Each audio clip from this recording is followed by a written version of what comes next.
Today on Blue 58, we've done all the prep, so what are the Packers actually going to do in the draft? Blue 58! Hello and welcome to another episode of Blue 58, the one and only podcast of thepowersweep.com. I'm your host, John Meerdink, and I'm happy to be with you here for another episode. It's time. Let's talk about what the Packers are actually going to do. Here's how I want to do this. I want to go through some overall thoughts about the draft class. We're going to go through the top 30 visits that the Packers have gone through, at least a few of them, not every single one of them. I'm not just going to read out a list of 30 names. I'm going to talk about a couple scenarios where the Packers could move around the draft board a little bit.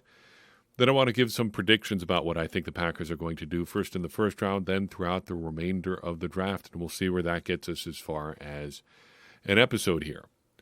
To start, I think I like this draft class for the Packers. I'm not sure how well it necessarily lines up with their needs, but there are interesting pieces that can fit the Packers' needs. Let's put it that way. The offensive line prospects are very concentrated, I think, towards the top, but there are opportunities to add talent on the offensive line throughout, and I think the Packers are going to do that. I think it gets complicated in the first round, and we're going to talk about that a little bit toward the end here. Safety is thin. It feels like this is a class where the Packers are going to struggle to get a lot of depth at safety. That's not to say there aren't options, but they're going to have to make sure they get to that early, probably within the first 2 to 3 rounds, if they really want to make sure that they've got someone who can contribute next to Xavier McKinney. It is thin. There are still, again, options throughout. I think I would never encourage anybody to have any kind of like despair or worry about what the Packers are going to come out of the draft with, because there are always going to be players that surprise us, players that didn't test for medical reasons, players that just didn't test at all, players who were in a bad situation in college, who have skills that maybe they didn't even know that they have, and they get onto an NFL field and things turn around. You just never know. Guys who are transitioning positions. We've talked about that with Anthony Johnson a lot over the past year or so. This was his first real foray into playing safety for the Packers this last year. It's still very much an open question about how that's going to work out, but there are players out there like that. Johnson is probably a good example of somebody you should, have an open mind about because of the process that it's going to take him to become a useful NFL player, but he's still got good size, he's a good athlete, and there are other prospects like that in the draft that maybe we haven't touched on, just because they're in the same position that Johnson was coming out. And then I think we should keep in mind that there is value at positions that don't necessarily seem like needs. Defensive line, I think you can go back and forth on that a lot. It's not really a screaming short-term need. The Packers should probably be building for that a little bit more long-term. But there's value to be had here in the draft, and I think that's reflected in some of the visits that the Packers have had, that they're exploring some needs on the defensive line that may, again, not seem obvious right away. There's also a lot of value at wide receiver. This, as Tyler Brooks said in our conversation with Justice Mosqueda and Tyler Brook, this is a very deep wide receiver class, and I kind of think this is just how it's going to be at wide receiver going forward. As the college game continues to get more and more pass-oriented and you have guys playing in that system, you're going to have a lot of good wide receivers, a lot of guys who can contribute at the NFL level, getting a lot of quality reps in college. And I think we're seeing that in draft classes over the years, that it seems like the number of quality receivers is just steadily going up. So I think there is a situation where, depending on what the Packers end up with in terms of picks, either by trading up or trading back, the value at wide receiver might just be too good to ignore. So they end up spending a pick on a receiver when you might not expect it, especially when it doesn't immediately look like they need a receiver. And we do have to say, again, a lot of the idea of the Packers not needing help at wide receiver hinges on some big what-ifs or some big questions. Jayden Reed being better than he was as an already very good rookie. Dontavian Wicks taking significant steps forward. Romeo Doubs continuing to take steps forward. Christian Watson figuring out what's going on with his hamstrings. You can go down and down the depth chart and continue to ask questions like that. It's not a sure thing that the receiver room is going to be better in 2024 than it was in 2023. It seems fair to assume that some of those guys will be better, but to assume that everybody takes a step forward or even that everyone gets through the year healthy might be too big of an ask here. So I don't think it's out of the question to look at wide receivers. Finally, and this is something that's maybe more for me than for anybody else, but just a word of caution and maybe not caution, but just thinking about the draft in general. I've tried to work on becoming more open-minded about every prospect in the draft every year. We can talk a lot about athletic thresholds and grades and background and the system that guys played in and stuff like that. And you can find any number of reasons to count any player out if you want to, or, to sell yourself on any player. But I would just say this. Anybody can be good. Any pick can work out. Even if it doesn't make sense immediately on its face, it's not necessarily reason to give up hope. And look, we all want these guys to be great anyway. Even if it seems like a ridiculous thing to do at the time, that doesn't mean it's not a good long-term idea. Or even if it doesn't work out, it doesn't mean that it was done for bad reasons or because someone is blind or whatever. Sometimes things just don't work out. So that's the attitude I'm going to try to have going into draft weekend. Anybody can be good. Let's try not to be too pessimistic about anybody, no matter who the Packers end up picking, even though there are some guys that would probably drive you a little bit crazy if the Packers did end up picking them. Like, say, if the Packers picked a quarterback in the first round, that would be a little bit frustrating considering what the Packers have right now in Jordan Love and everybody else and what they're trying to build around Love and things like that. So that's not to say it couldn't be frustrating or you wouldn't wish that the Packers did different things in the draft, but let's try to remember that we want these guys to be good no matter if we think the Packers made a smart move by taking them or not. Top 30 visits. Let's talk through a few of the guys that we've talked about already, just refreshing our memory. The top 30 visits are the most significant ones, the most in-depth. There may be other visits or local pro days, but these are the most important ones to keep in mind here. So, first offense, running back, we've got Ray Davis coming in for a visit out of Kentucky. He was a Tier 1 athlete, Tier 1 prospect in our running back preview. Not an overall great athlete, but good enough. Mid-sevens, low-sevens relative athletic score. Moves pretty well at 5'8" and 211 pounds. 4.52, 40-yard dash, plenty productive at Kentucky. Seems to check a lot of the boxes for what the Packers are looking for. At wide receiver, just found out this morning that Xavier Legette out of South Carolina came in. Very fun height, weight, speed prospect, 6'1", 221 pounds. Listed at 227, actually, at South Carolina. Ran a 4.39 40. That one makes my ears prick up a little bit. Just that amount of speed at that weight and that height, pretty solid. Reminds me, as we said in the wide receiver episode, of a guy that Ted Thompson would have taken. His highlights are an absolute blast to watch. And I realize that every wide receiver should have a good highlight tape. Leggett's are something else. It's fun to watch him with the ball in his hands. He just goes. He's so fast and running it at the mid-220s. Let's just say 220 plus is just an added bonus there, as all bonuses are. On the offensive line, they've brought Tyler Guyton in, a tackle from Oklahoma. Very big guy, 6'7", 322 pounds, primarily a right tackle, though I think the Packers would assume that everybody they take can play either side because that's just how they've operated over the past few years. Scouting reports have been good but not great on Guyton, but he meets all the thresholds and things like that. On the defensive line, Mason Smith out of LSU has come in. He was a Tier 2 prospect for us, 8.96 relative athletic score, cleared our numbers on pressure production ratio with a 0.8 for his career. He is the bigger of the two LSU defensive linemen getting top-end draft buzz. Smith is 6'5", about 300 pounds, more prototypical size than his teammates there on the defensive line there, Byron, whatever his name is, forget his last name. Doesn't matter because the Packers didn't bring him in for a visit, and they're probably not going to draft him anyway. On the edge, they brought in Marshawn Kneeland out of Western Michigan, Tier 3 prospect, just missing on the productivity stuff. A production ratio of 1.09 for his career, 11.65% pressure rate for his career, real close. He would be, I think, an interesting pick for the Packers because of the guys that we talked about on the edge this year, one of the bigger prospects who meets what we historically look for among edge rushers. So if the Packers want to stick with their big edge rusher philosophy, Kneeland is a guy to watch. At linebacker, they brought in Edgerrin Cooper out of Texas A&M, very fast, pretty small. Also Trevin Wallace out of Kentucky. A little bit bigger, but fewer plays on the ball than Cooper has, though he hits plenty hard, legit just blows guys up. A little bit stiff movement-wise, but he is a day 3 prospect, so you gotta accept some warts there as well. Then defensive backs. Kitano Oladapo out of Oregon State, a safety, tier 1 prospect, hit on absolutely everything. Of the late-round defensive backs that we looked at, he's my favorite height, weight, speed prospect, 6'2", 216 pounds, ball hawk machine, the most of the safeties and slots that we looked at, just making plays on the ball left, right, and center. Fantastic.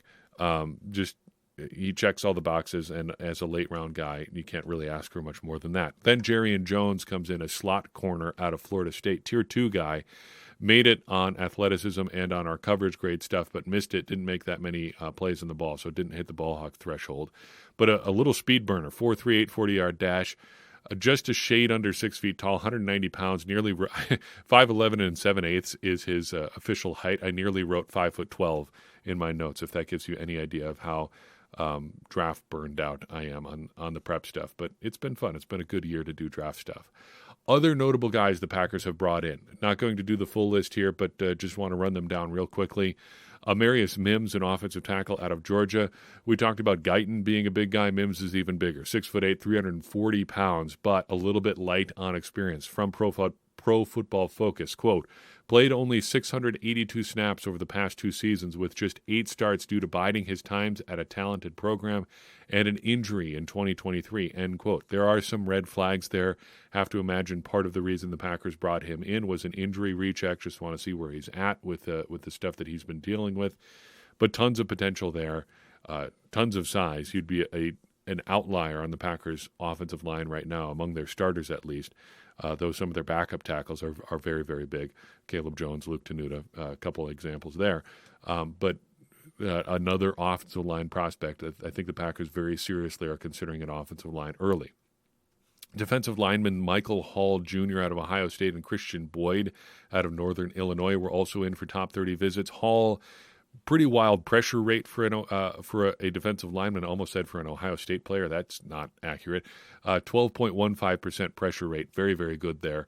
And Christian Boyd, not super productive at Northern Illinois, but good size. 6'2", 320 pounds. Among the 23 defensive linemen that we sorted through in the top 250, he was the 4th heaviest. So some size up front for the Packers, which is something we've been asking for a couple years. Austin Booker off the edge in Kansas, also in for a visit, 6'4", 240 pounds. Very, very productive. Missed on athleticism, but blew it out of the water on both the production ratio and pressure rate numbers. No concerns there. Just interesting from a size perspective. Packers bringing in a 240-pound edge rusher. I think if they are going to go with somebody in the later rounds, they're probably going to look for somebody who's a little bit more of like the bendy athletic edge more than the big edge setters like they have in Rashawn Gary, Preston Smith, Lucas Van Ness, Kingsley Enagbare, J.J. Enagbare, whatever you want to call them. Those are the bigger, heavier guys that they've historically tended towards.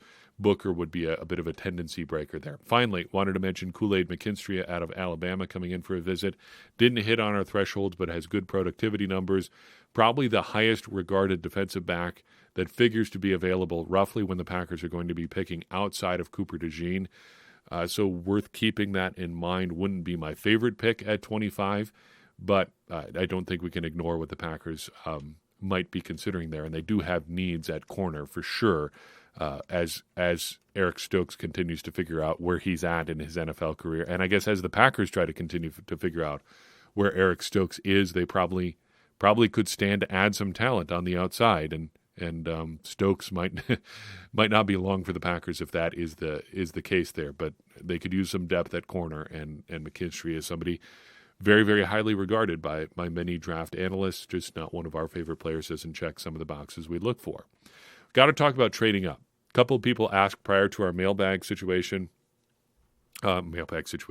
episode about trading up. I actually lost your questions, so I was not unable to include them in the episode, but I figured it made more sense to put them in here. So if you were one of the people that asked about trading up, this is me getting back to you. Sorry I don't have your names. Want to credit people when they ask questions, because I'm really grateful for everybody who chooses to write in and drop messages our way to help us make this show. So I appreciate that, and sorry we couldn't include your names here. But trading up, a couple people asked about this. First and foremost, how high could the Packers actually get? I used the Jimmy Johnson draft trade draft pick trade value chart. A lot of different nouns and adjectives you got to put in there. But that was the chart that I used to calculate these. There are some other charts out there. We do know that the Johnson chart or ones like it are still in use by NFL teams today, even if they are a little bit outdated. Very on brand for the NFL and NFL coaches to continue using something that maybe doesn't accurately reflect value just because it's convenient and it's what they've always done. But I'm using that for that reason, just trying to keep things as simple as possible. So using that chart, how high could the Packers get?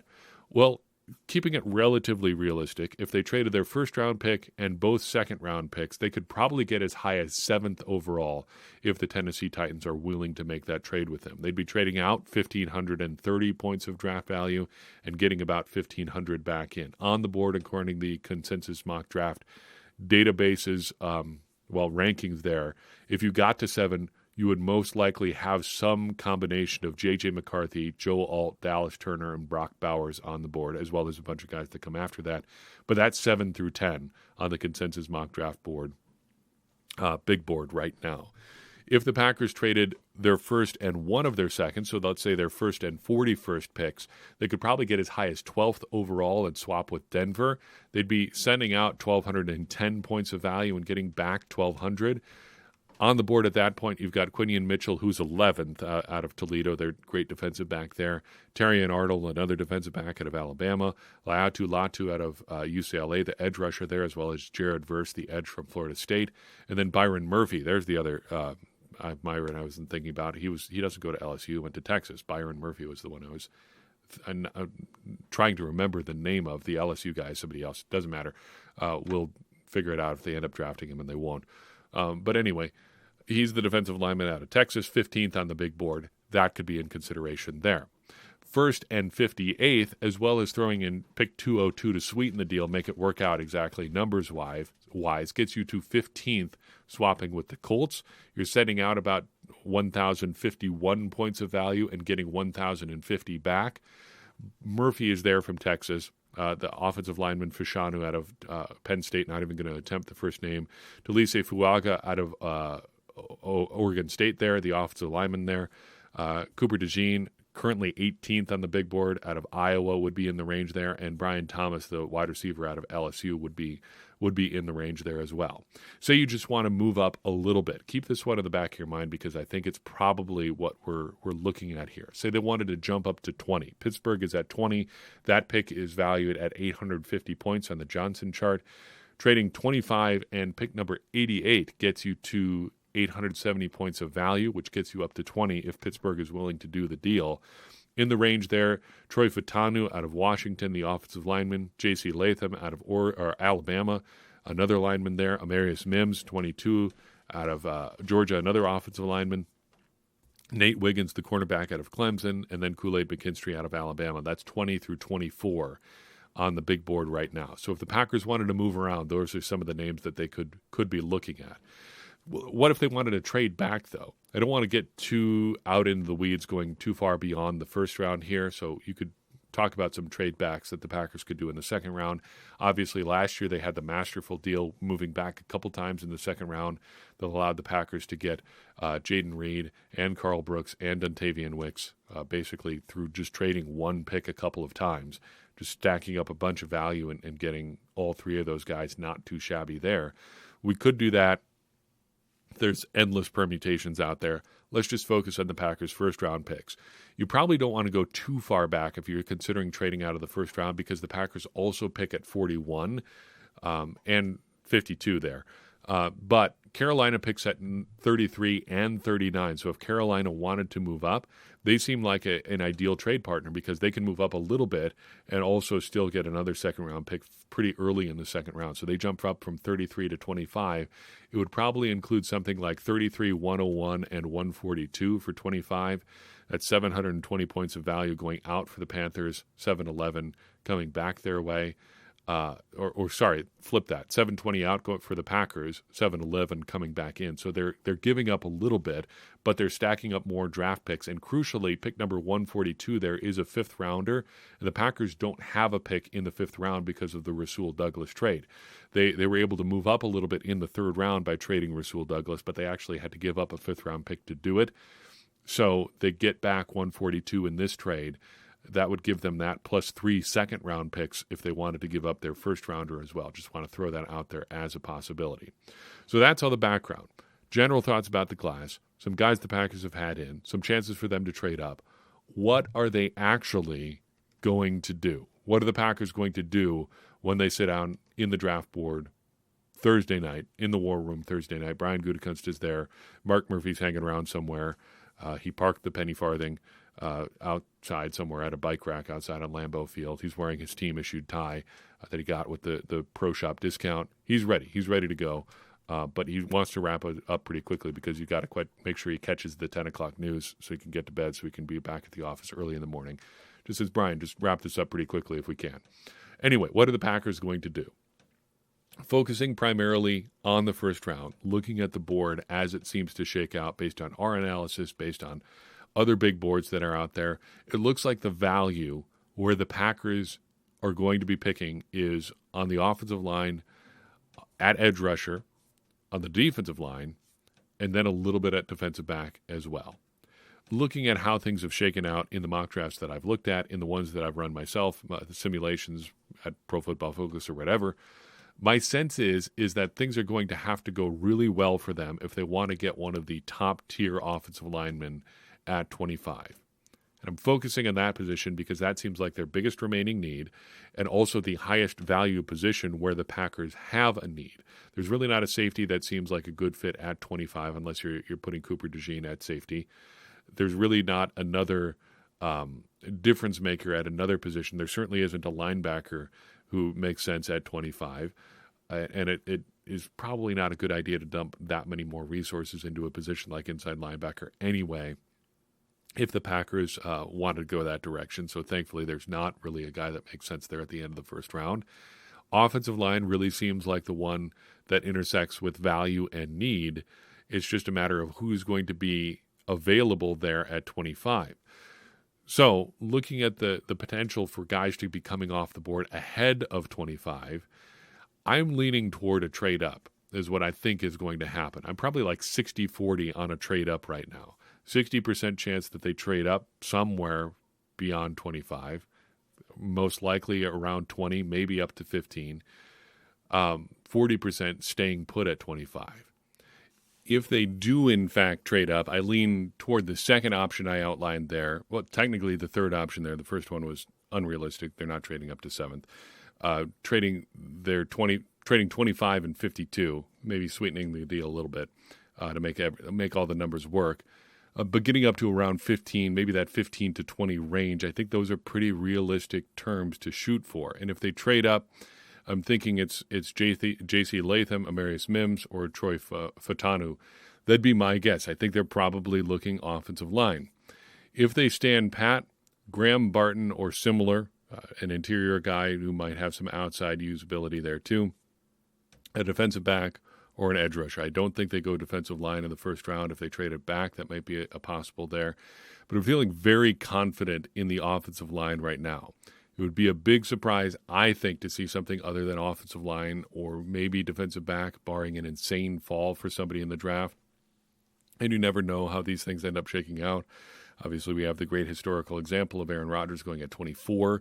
So 25, anything can happen. Anything can happen anywhere in the draft, and anybody can be good. So that, I think, is really where I end up with this class. I think the Packers are probably going to be a little bit more aggressive about moving up than they have been in the past. I think 2020 still lingers in their mind a little bit, if not from a results perspective, because I think obviously they're pretty happy with Jordan Love, just as what you think is going to happen not playing out sort of perspective, because there was a run earlier on receivers than they anticipated, and they were unable to move up to get somebody. And then there was another run at receivers in the second round, and they were unable to move up again and get somebody. So I think they're going to, if they decide that this is their this is something that they need to do, they're going to be aggressive about moving up and getting that guy. Brian Gutekunst did take pains to say that he never believes that teams are one or two guys away, which I'm not always sure that I agree with. In fact, I pretty much don't agree with that. I think the margins of error are so thin in any given NFL game between winning and losing that you're almost always one guy away, an injury to somebody, straining your depth, or somebody just not being able to make a play. You look at how the Packers lost to the 49ers this past season. They definitely were a player or two away. A better play at safety and better play from their kicker would have sent the Packers to the NFC Championship game. Really no two ways about it. They were a couple players away in that game, and one or two of them would have made a big difference. So I don't think it's entirely true that teams are never just a player or two away, because we've seen a lot of situations where teams are a player or two away. Still, I think the Packers are going to be aggressive about getting the guys that they think that they want. Is that the best way to go about things? I don't know. We've been hard on process on the past in this podcast, and I think generally process and having a sound process is the best way to get results. But remember, results are all that matter. Even if you have a bad process and end up with good results, the results are all that you're going to be remembered for. The Los Angeles Rams, I think, went about the way that they won their Super Bowl, a way that flies in the face of what a lot of people considered sound team-building practices. And yet they ended up with the Super Bowl ring. And all the players on the team, the 65, 70 guys who ended up playing for the Rams that year, all the coaches, all the front office people, have a Super Bowl ring that they're going to have forever. 40 years from now, the process doesn't matter, but that ring is still going to be there, and they're going to have it.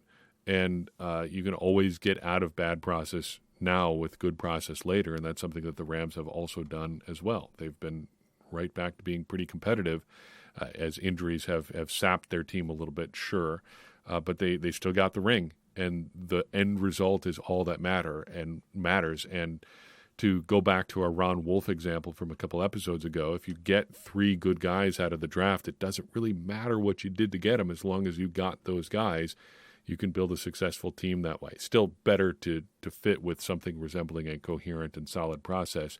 It'll probably lead to more good results, but the results, again, are all that matter. Let's leave you with a couple other predictions here. I think the Packers are going to get their safety on day 2, so that'd be round 2 or 3 of the draft. I think we're going to look at another scenario where the Packers end up trading back and accumulating a little bit more value there.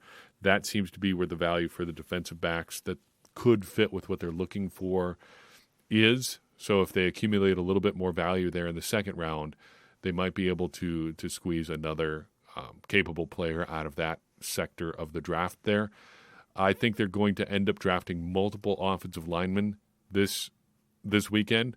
It just seems like a strong possibility that they tried to add a lot of depth there. That's not really that far out on a branch, out on a limb there. If you're looking for specific predictions, if you want a super specific prediction, I like Trevin Wallace, the linebacker out of Kentucky. We mentioned him as a visit here. Fits with their need. If nothing else, he should be a replacement for Isaiah McDuffie, who probably isn't a long-term retention candidate for the Packers, but Wallace should be a special teamer who could fill in for what the Packers are doing there. I think they're definitely going to draft a running back at some point this weekend. I think they're going to draft a wide receiver at some point this weekend. Just the value seems to be too great really throughout the draft here. You could even go as far as Bub Means, they're way down in the 6th or 7th round as a potential target there. And then I think, again, they're going to trade back at some point in this draft. We're leaning toward a trade up early. I think Gutekunst will look to trade back at some point in the draft. So we're giving you a pool of players to look for. J.C. Latham, Amarius Mims, Troy Fatanu, maybe Graham Barton, a defensive back, or an edge. That's 4 very soft predictions as far as a first-round name, but I feel pretty strong about the offensive line. Defensive back might be another fit there, or if you're just looking for more value from the positions that are available, edge rusher would be one there.